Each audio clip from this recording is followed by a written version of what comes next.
नमस्कार दोस्तों, आइए जानते हैं आज राजस्थान के दिन भर की ताजा और बड़ी खबरें। आज राजस्थान से पहली खबर है कि एटीएस की राजस्थान में बड़ी कार्रवाई आईबी की सूचना पर राज्य के एंटी टेररिस्ट स्क्वाड एटीएस ने राज्य के आतंकी व संदिग्ध संगठनों से जुड़ाव व चंदा एकत्रित कर आर्थिक सहायता फंडिंग करने के संदेह में शुक्रवार जोधपुर में 2 और जालौर के सांचौर में एक जगह दबिश देकर 3 जनों को हिरासत में लिया। इनसे कुछ मोबाइल, चंदे की रसीदें और अन्य सामग्री कब्जे में ली गई है। प्रारंभिक पूछताछ के बाद तीनों को जयपुर ले जाया गया। सूत्रों के अनुसार आईबी को कुछ लोगों की गतिविधियां संदिग्ध होने की सूचना मिली, जो आतंकी संगठनों को आर्थिक मदद पहुंचा रहे थे, साथ ही अन्य सहायता करने में भी लिप्त थे। इस सूचना पर एटीएस की अलग अलग टीमों ने सुबह 5 बजे पुलिस कमिश्नरेट जोधपुर के चोखा क्षेत्र में बॉम्बे आवास योजना स्थित मकान, जोधपुर ग्रामीण के पीपाड़ शहर और जालौर जिले के सांचौर के झेड़ियावास में छापे मारे।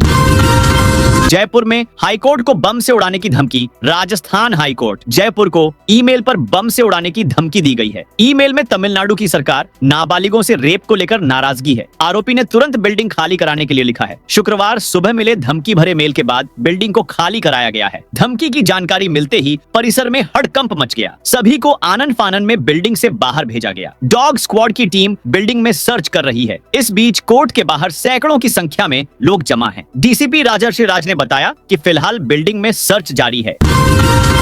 राजस्थान में आतंकवादियों से जुड़े 3 मौलवी समेत 5 पकड़े। राजस्थान में नेशनल इन्वेस्टिगेशन एजेंसी एनआईए के इनपुट पर एंटी टेररिस्ट स्क्वाड एटीएस की टीमों ने शुक्रवार सुबह कई जिलों में छापेमारी की है। इस कार्रवाई में 4 जिलों से 5 संदिग्ध आतंकवादियों को पकड़ा गया है। इनमें 3 आरोपी मौलवी बताए जा रहे हैं। 2 मौलवी सगे भाई हैं। इन्हें अलग अलग मदरसों से पकड़ा गया है। सूत्रों के अनुसार आरोपियों के इंटरनेशनल टेरर संगठन के फंडिंग नेटवर्क से जुड़े होने की आशंका है। एटीएस आईजी विकास कुमार ने बताया, एटीएस की टीमों ने अलग अलग जगहों से 5 लोगों को राउंड अप किया है। इनमें से एक व्यक्ति को जयपुर से पकड़ा गया है। राउंड अप किए गए संदिग्धों से पूछताछ के बाद जल्द खुलासा किया जाएगा।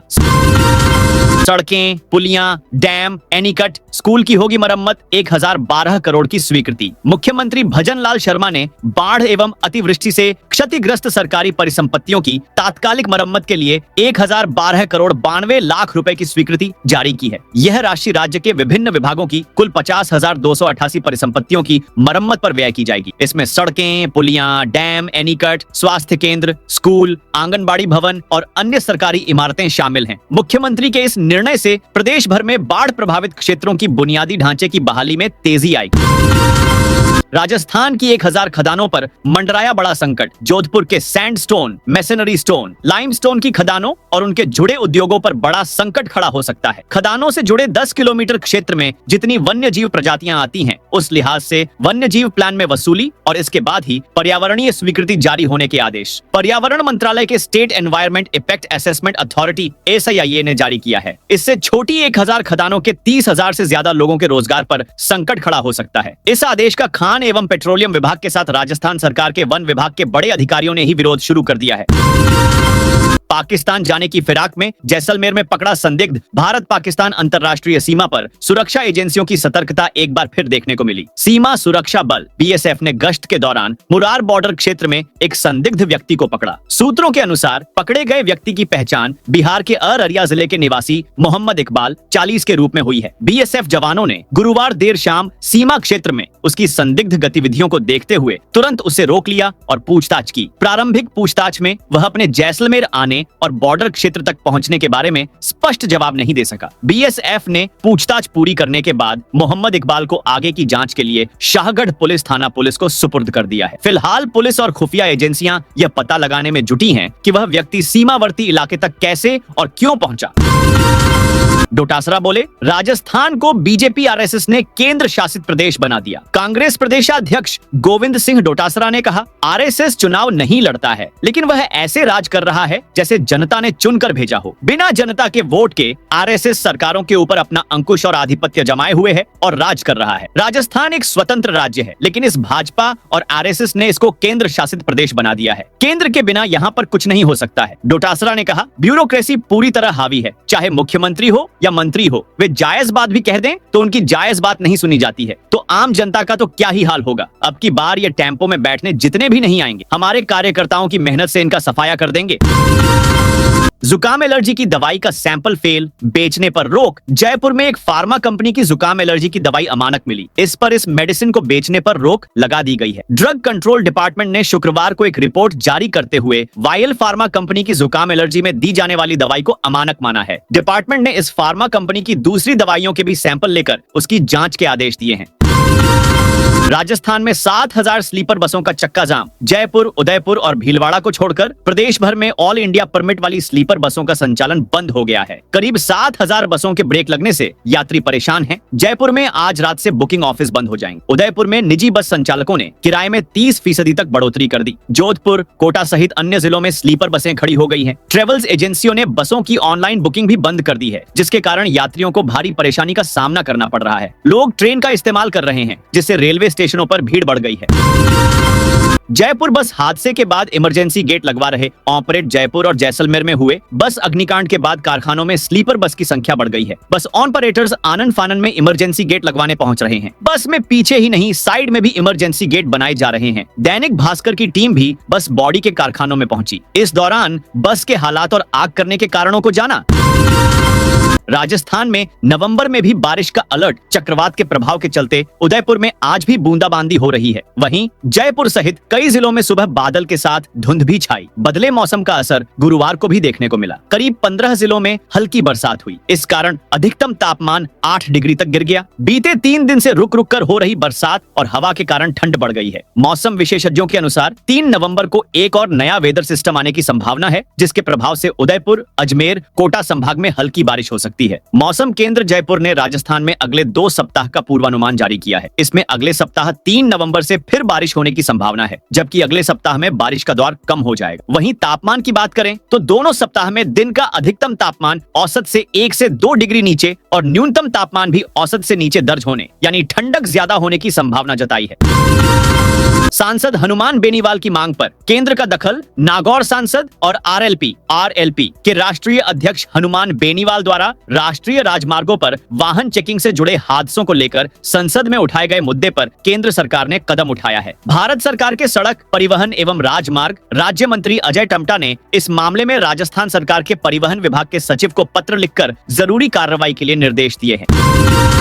बीडीए ने अवैध कॉलोनियों पर की कार्रवाई। भरतपुर डेवलपमेंट अथॉरिटी ने आज अवैध कॉलोनियों के खिलाफ कार्रवाई की। बीडीए की टीम ने जो कॉलोनियां अवैध रूप से काटी जा रही थी, उन कॉलोनियों की जमीन को बुलडोजर मशीन से खोदा। साथ ही अधिकारियों ने अतिक्रमणकारियों से समझाइश करते हुए उन्हें बताया कि नियम के अनुसार कॉलोनियों में प्लॉट काटे। बीडीए के तहसीलदार मुकेश कुमार ने बताया कि प्राधिकरण के पैराफेरी में आने वाले नेशनल हाईवे 21 पर नई प्लॉटिंग की जा रही थी। जब इसकी सूचना बीडीए को लगी तो अतिक्रमण निरोधक दस्ता आज मौके पर पहुंचा और बुलडोजर से अवैध कॉलोनियों को खोदा गया।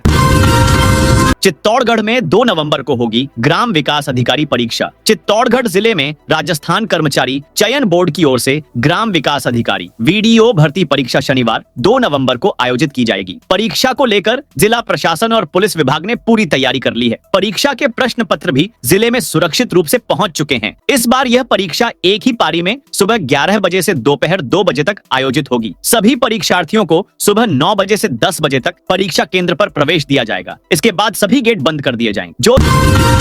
जोधपुर में एसआईआर की प्रक्रिया शुरू। बिहार के बाद राजस्थान में भी एसआईआर का आयोजन किया जाएगा। इसको लेकर जोधपुर में भी इसकी शुरुआत हो चुकी है। जिला कलेक्टर गौरव अग्रवाल ने इसको लेकर जानकारी दी। उन्होंने बताया कि जोधपुर के कुल मतदाता 23,01,352 है। 2002 और 2025 के मतदाता सूचियों के उपरांत जिले में 70.14% भौतिक मैपिंग की गई है। उन्होंने बताया कि एसआईआर प्रक्रिया में बीएलओ 3 बार मतदाताओं के घर पर जाएंगे। उनसे जानकारी लेंगे। जिन मतदाताओं के 2 बार अलग अलग जगहों पर नाम है, उन्हें एक जगह से नाम हटवाना पड़ेगा, अन्यथा उनके खिलाफ दंडनीय कार्रवाई की जाएगी। इसके अलावा जिनके खुद का या माता पिता रिश्तेदार का पुरानी एसआईआर में नाम है, उन्हें कोई डॉक्यूमेंट नहीं देने होंगे। मुख्यमंत्री विश्वकर्मा पेंशन योजना के लिए ऑनलाइन रजिस्ट्रेशन। राज्य सरकार ने श्रमिकों, पथ विक्रेताओं तथा लोक कलाकारों को 3,000 रुपए मासिक पेंशन देने के लिए मुख्यमंत्री विश्वकर्मा पेंशन योजना शुरू की है, जिसके लिए ऑनलाइन रजिस्ट्रेशन शुरू कर दिया गया है। योजना के पात्र अभिदाताओं को 60 वर्ष की आयु पूर्ण करने पर 3,000 रुपए मासिक पेंशन दी जाएगी। इस योजना के अंतर्गत देय पेंशन मुख्यमंत्री वृद्ध जन सम्मान पेंशन के अतिरिक्त होगी। राज्य बीमा एवं प्रावधायी निधि विभाग के सहायक निदेशक रजनीश कुमार कुमार शर्मा ने बताया कि इस योजना का उद्देश्य प्रदेश के असंगठित क्षेत्र के 41 से 45 वर्ष आयु वर्ग के श्रमिकों, पथ विक्रेताओं तथा लोक कलाकारों के सामने आने वाली कठिनाइयों और भविष्य संबंधी आशंकाओं के समाधान एवं वृद्धावस्था में उन्हें संबल प्रदान करना शामिल है। सोशल मीडिया पर गैंगस्टर फॉलोवर गिरफ्तार। हनुमानगढ़ की तलवाड़ा झील थाना पुलिस ने सोशल मीडिया पर गैंगस्टर ग्रुप को फॉलो करने और गन कल्चर को बढ़ावा देने के आरोप में एक युवक को गिरफ्तार किया है। यह कार्रवाई हनुमानगढ़ जिले में की गई। पुलिस के अनुसार तलवाड़ा झील थाना प्रभारी एएसआई हरबंश लाल ने अपनी टीम के साथ अनिल कुमार 307 नाम की इंस्टाग्राम आईडी की जानकारी जुटाई। जांच में सामने आया कि इस इंस्टाग्राम खाते से गैंगस्टर ग्रुप को फॉलो किया जा रहा था। आईडी पर हथियारों के साथ लड़ाई झगड़े के वीडियो भी अपलोड किए गए थे। पुलिस ने इंस्टाग्राम खाता धारक की पहचान अनिल कुमार पुत्र प्रभुराम नायक, निवासी वार्ड 14, गांव भूरानपुरा, पीएस तलवाड़ा झील के रूप में की। खराब फसलों के मुआवजे की मांग पर किसानों का प्रदर्शन। अतिवृष्टि से खराब हुई फसलों के मुआवजे और बीमा क्लेम राशि की मांग को लेकर भारतीय किसान यूनियन टिकैत के जिलाध्यक्ष भंवर लाल साईं के नेतृत्व में शुक्रवार को किसानों ने झंवर तहसील परिसर में विरोध प्रदर्शन किया। किसानों ने इस दौरान मुख्यमंत्री के नाम तहसीलदार झंवर को ज्ञापन सौंपकर शीघ्र समाधान की मांग की। 31 दिसंबर तक बढ़ाया गिव अप अभियान। फिर अपात्र से रिकवरी। राष्ट्रीय खाद्य सुरक्षा कानून NFSA के तहत रजिस्टर्ड ऐसे परिवार जो योजना के तहत फ्री गेहूं लेना छोड़ना चाहते हैं तो उन्हें सरकार ने 31 दिसंबर तक का समय दिया है। इस डेट तक कोई अपात्र रजिस्टर्ड व्यक्ति खुद योजना से नाम वापस ले लेता है तो सरकार उसे रिकवरी नहीं करेगी। खाद्य एवं आपूर्ति विभाग की वेबसाइट में तकनीकी खराबी से लोग नाम सूची से नहीं हटवा पा रहे हैं। राज्य सरकार ने अपात्र व्यक्तियों को खुद के स्तर पर योजना से नाम वापस लेने के लिए अभियान की शुरुआत की है, जिसे गिव अप अभियान का नाम दिया गया है। बूंदी में मतदाता सूची पुनरीक्षण अभियान शुरू। भारत निर्वाचन आयोग के निर्देश पर राजस्थान सहित 12 राज्यों में मतदाता सूचियों का विशेष गहन पुनरीक्षण अभियान चलाया जा रहा है। बूंदी जिले में यह अभियान 4 नवंबर से शुरू होगा, जिसके तहत बूथ लेवल ऑफिसर BLO घर घर जाकर मतदाताओं का सत्यापन करेंगे। इसका मुख्य उद्देश्य मतदाता सूची को पूरी तरह अद्यतन, शुद्ध और त्रुटिरहित बनाना है, ताकि कोई भी पात्र नागरिक न छूटे और अपात्र व्यक्ति सूची में शामिल न रहे। यह जानकारी जिला निर्वाचन अधिकारी अक्षय गोदारा ने राजनीतिक दलों के प्रतिनिधियों के साथ हुई बैठक में दी। 12 में 50 बेडेड क्रिटिकल केयर यूनिट का निर्माण शुरू। 12 जिले में गंभीर बीमारियों से ग्रस्त मरीजों और घायलों के लिए एक 50 bedded critical care unit CCU का निर्माण शुरू हो गया है। लगभग 16 करोड़ 63 लाख रुपए की लागत से बनने वाली यह यूनिट सेंट्रल स्पॉन्सर स्कीम के तहत शहीद राजमल मीणा राजकीय जिला अस्पताल परिसर में निर्माणाधीन मेडिकल कॉलेज अस्पताल के पास स्थापित की जा रही है। इससे जिले वासियों को गंभीर बीमारियों का बेहतर उपचार जिला मुख्यालय पर ही मिल सकेगा।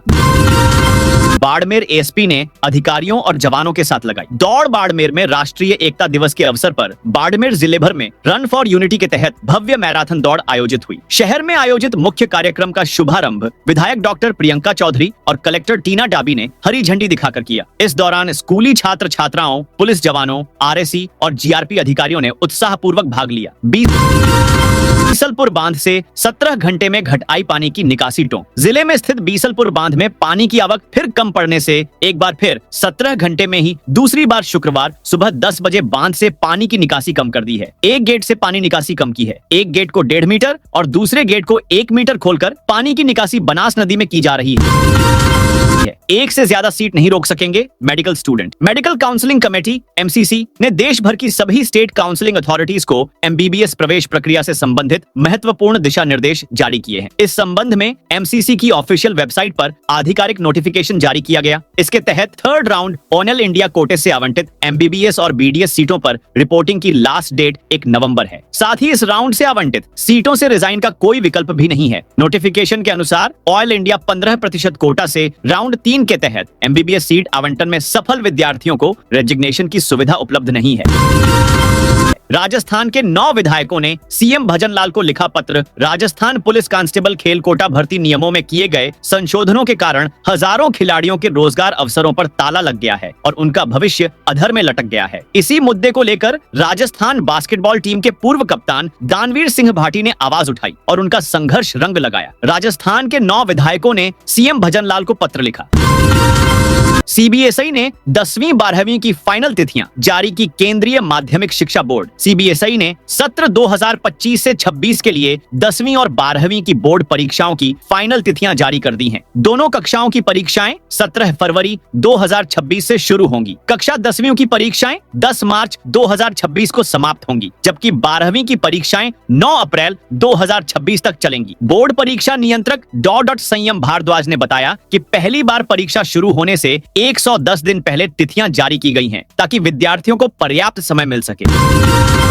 बीजेपी प्रदेशाध्यक्ष बोले, चुनाव के बाद करेंगे मंत्रिमंडल विस्तार पर बात। कोटा में बीजेपी के प्रदेशाध्यक्ष मदन राठौड़ ने कहा, मंत्रिमंडल विस्तार पर चुनाव के बाद बात करेंगे। हो सकता है अंतः उपचुनाव से जीतने वाले का भी नंबर आ जाए। बीजेपी ने स्वच्छ छवि वाले, सेवाभावी और साधारण परिवार से आने वाले व्यक्ति को टिकट दिया है, जो जनता की उम्मीदों पर खरा उतरेगा। राठौड़ ने आगे कहा, बीजेपी अंतः उपचुनाव में बड़े अंतर से जीत दर्ज करेगी। राजस्थान सरकार की जन कल्याणकारी योजनाएं और प्रधानमंत्री नरेंद्र मोदी के नेतृत्व में देश में हो रहे विकास कार्य ही पार्टी के प्रमुख चुनावी मुद्दे हैं। मदन राठौड़ ने कोटा के सर्किट हाउस में मीडिया से बातचीत करते हुए यह बात कही।